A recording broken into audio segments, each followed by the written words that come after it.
Ming-hua, can you tell us about the origin of the festival? How did it all start? The film festival, Freedom Crossing Film Festival, was started during the pandemic.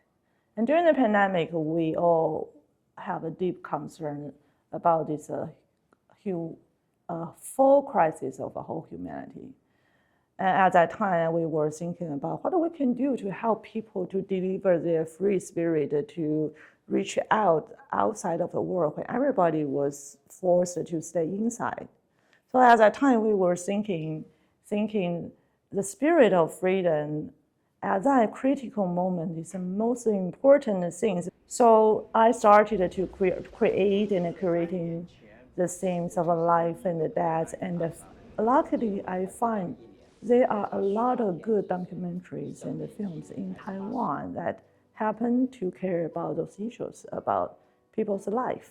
So I bring them over to the film festival. Among all the films featured at the festival, there is Untold Her Story. What makes this film special? There are not too many stories about white terror area in Taiwan, and this one is definitely a significant one.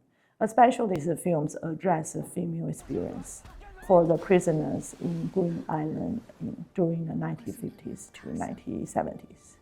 And this period of time is a very special time when Taiwan was under authoritarian government, and there were a lot of people who lose their freedom if they try to express their rights, their opinions, or if they were acting something disobeying the government's order. So Taiwan had experienced such a dark time, and then we overcome this history and transform our country to a liberal democracy.